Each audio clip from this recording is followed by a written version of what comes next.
Okay, so this is your last video from Unit 3 and this is on 3.7 employment law. It would be really nice if you took this information and made it into some sort of PowerPoint or even a leaflet or a flyer. That would be really nice, and it gives you the chance to get away from the computer, which at the moment I think would be really good.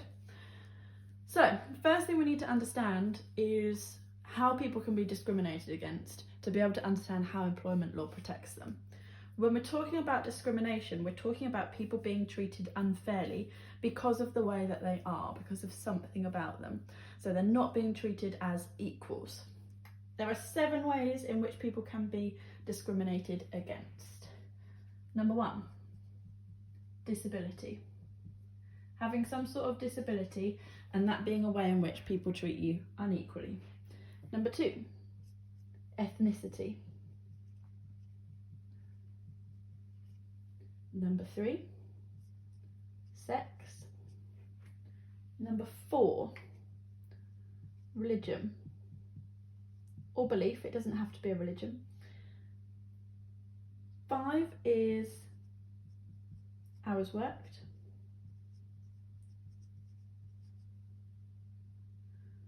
6 is sexual orientation.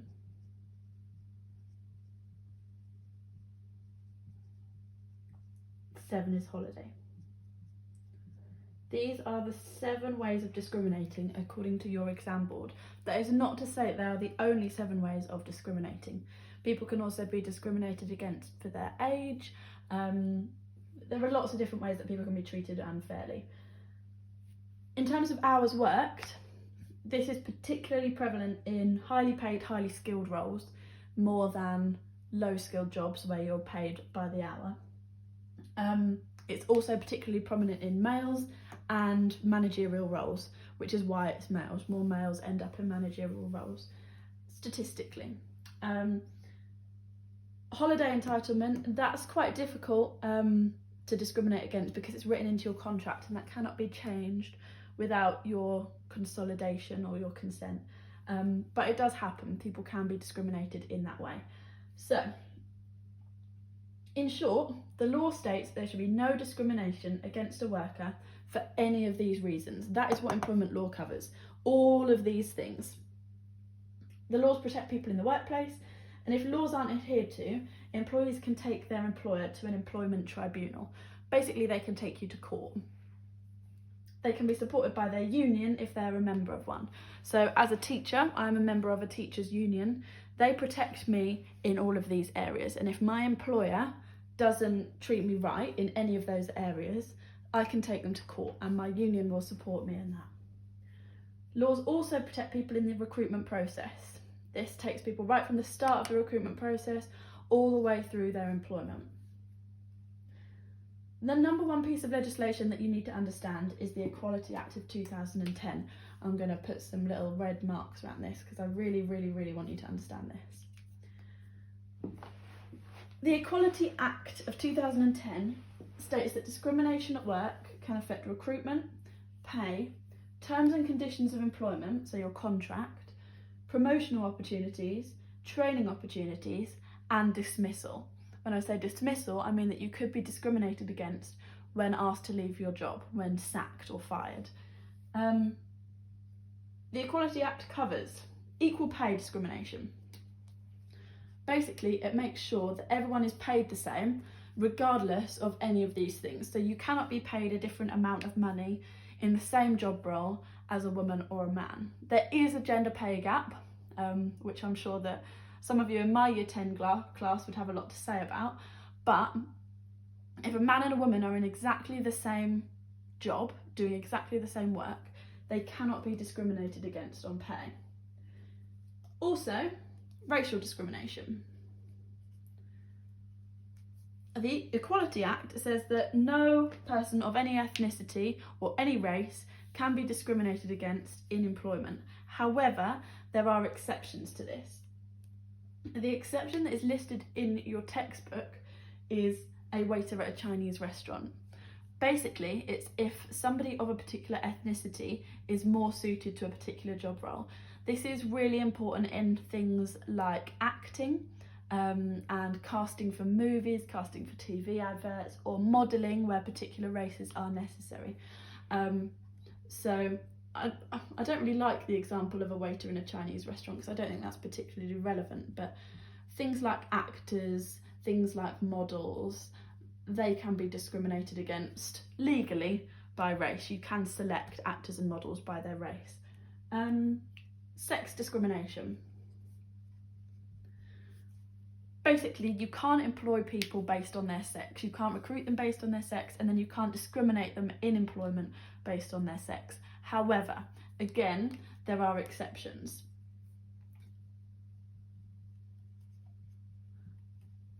Models and actors fall into most exceptions because you're basically employed based on how you look. So sex and race, they apply to both.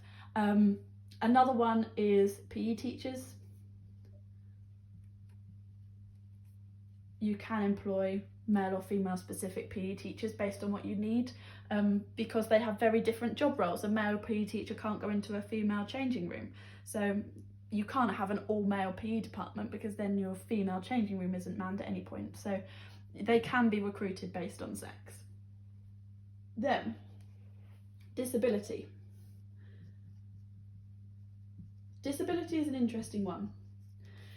If somebody in a wheelchair comes in for a office job, you can't say to them, well, because you're disabled, you're not actually capable of doing the job. As an employer, you have to make reasonable allowances, and the legal term is reasonable allowances, which is open to some sort of interpretation, and reasonable changes in your business to allow that disabled person to work. For example, putting in a ramp. That is a reasonable change that you as an employer are legally expected to make to be able to employ that disabled person. Obviously, there are exceptions to that, and in some cases, some disabilities do make people unable to physically complete certain jobs. However, in the eyes of the law, the employer has to make reasonable changes, reasonable allowances. Sexual orientation.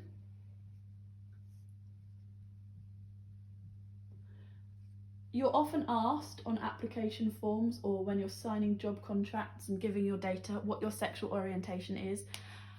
An employer cannot discriminate you in any way, cannot treat you any differently from anybody else based on your sexual orientation, and you have the right to withhold it. You don't have to give that information over at any point. They can't force you to disclose that.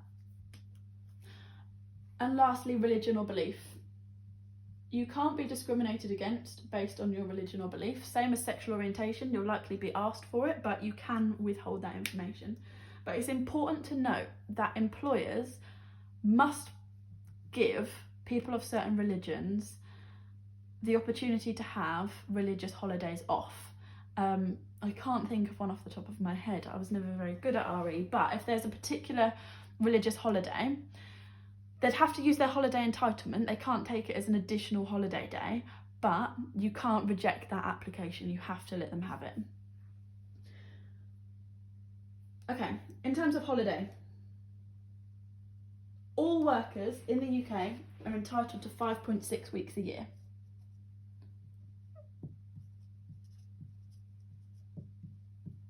However, that 5.6 weeks per year is calculated based on how many days per week you work.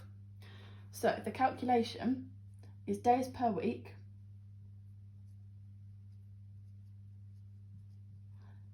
times 5.6 equals your day's holiday, the number of days that you're allowed as paid holiday per year. Your holiday entitlement is a number of days, usually between 20 and 30 days, depending on how many days a week you work and the policy of your company. But it has to be a minimum of that proportionate 5.6 weeks, and you have to be paid the equivalent of what you would be paid if you were earning. Some employers force employees to use their holiday entitlement for things like doctor's appointments or interviews. You're not given those as additional days, you have to use your holidays days for that, and that is allowed. In terms of hours worked, that is controlled by the Working Time Directive. That's what the rule is called. Working Time Directive.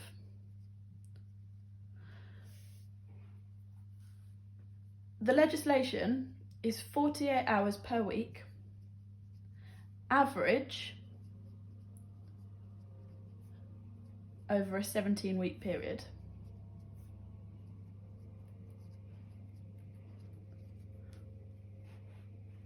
That is reduced to 40 hours for somebody under the age of 18.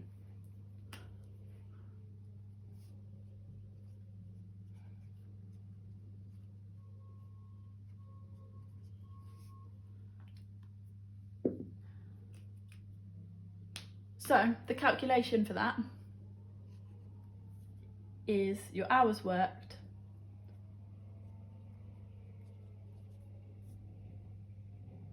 divided by 17 gives your average number of hours, and that has to be below 48.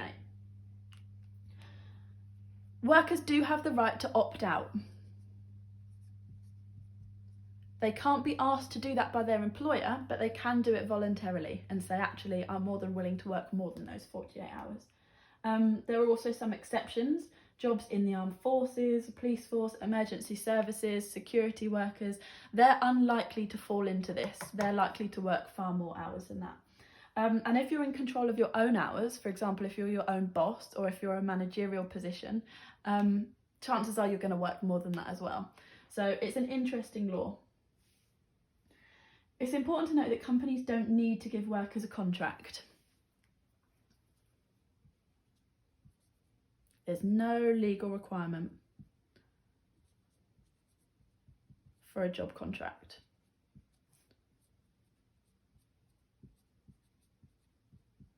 However, within 8 weeks of starting your employment, you do need to have a statement of employment particulars, which is basically a list of what is expected of you and what you are to expect, how many hours you're expected to work, what your holiday entitlement is, what you're going to be paid, that sort of thing.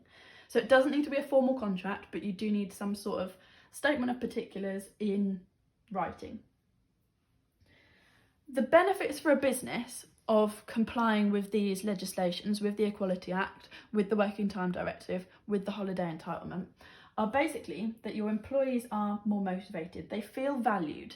If they're treated fairly, they're going to be feeling valued and they're going to be more motivated to work. That then leads to two knock-on effects. They're going to be more productive because they value the company, so they're going to work harder for it. And they're less likely to leave their job. It's going to improve your employee retention.